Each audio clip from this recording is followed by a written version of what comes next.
Sir, let's start po with explaining sa ating mga kababayan in full layman's terms po kung ano po ba ang cybersecurity at ano po ang cybercrime. Actually, yan nga, may gray area talaga between cyber security and cybercrime. But to put it in layman's term and to simplify matters, ang cybercrime kasi is, sa amin, ang Cybercrime Investigation Coordinating Center is we're preventive. So kami yung before the fact. We're trying to prevent yung mga attacks, yung mga threats to happen. Yung cybersecurity naman is after the fact. Pagka may nangyari na, doon sila papasok para mapag-aralan nila ano ba yung naging dahilan at nagkaroon nga nitong mga attacks na to, cyber attacks, mga data breaches, mga cybersecurity incidents. So yung isa, cybercrime prevention before the fact. The other one is ayun nga, after the fact para malaman kung ano talaga yung naging lapses that caused the cybersecurity incidents. Sir, pero ano po yung pangkaraniwan na nagiging dahilan kung bakit po inaatake ang isang mamamayan? Well, cybersecurity kasi madaming dahilan kung bakit na-atake ang mga tao. Like for example, if a person is really doing well in his job, so merong mga titira diyan na sasabihin nagpapapogi, mga ganon, di ba? Nagpapagaling lang sa top management, or in our case, in the government, sasabihin, ano lang yan, nagpapalakas lang ng na kay presidente. So, yun yung mga reasons why people are being attacked. And hindi lang naman kasi talaga yung, of course, they want also to create reputational damage dun sa mga tao kasi nga, they want to destroy it. Sir, let's move towards the financial aspect of things po. Kasi po ngayon, meron na po tayong e-wallet. Tapos po, previously, sinabi po rin ni Sec. Henry na gusto po natin maabot mula Batanes hanggang Holo, Yes. na talagang magiging online na po tayo. Ang cybersecurity po ba, mahirap po ba itong mandohan?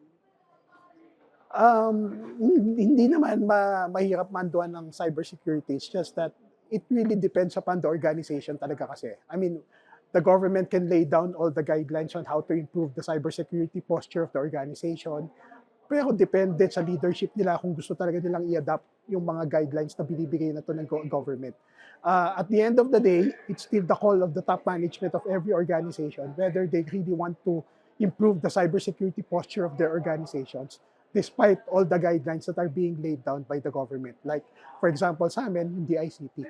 In fact, there are now pending bills in both houses of Congress for the creation of a cybersecurity agency which will be placed under the office of the President just so para talagang ma-delineate mo yung gray area between cybercrime prevention and improving cybersecurity posture of the governments and eventually the entire country. Last na lang po, sir, bakit po kailangan maintindihan po ito? Hindi lang po ng mga Gen Alpha, yung mga bata, yung mga matatanda po. Dapat maintindihan to, yun nga, kahit ng mga matatanda na or what we call in the government as legacy systems, mga ganyan, legacy people. Kasi hindi lang naman yung mga bata ang inaatake. Even yung mga medyo may edad na, yung matatanda na, are also being victimized by cybercrimes. In fact, we all know na meron tayong tinatawag ng mga love scams. At sino po ang mga pinupuntiran nitong mga love scams na to or romance scams? Yung pong mga byuda, mga byudo, yung mga nag-iisa lang sa buhay. So, ito yung mga medyo may edad na rin. Hindi na nga ito yung alpha Gen Z or whatever. Pero sila yung talaga yung tinitira or binibiktima nga ng mga scammers or cybercriminals. So, being victimized by cybercriminals, hindi sila namimili. Kahit po matatanda, kahit yung sa age level ko ngayon that I'm in their mid-50s already, at saka yung mga mas bata sa akin, lahat talagang pinupuntira po ng cybercriminals and cyber hackers. So ang tawag sa amin lang po sa CICC, Cybercrime Investigation Coordinating Center, if you become victims of cybercrimes, meron po kaming hotline na 1326. Pwede po kayong tumawag doon, mag-report po kayo ng mga cybercrimes. At 24/7 portal po yun. Kahit po anong araw, kahit may sakuna, kahit may mga holidays, nag-ooperate po yung aming hotline na 1326.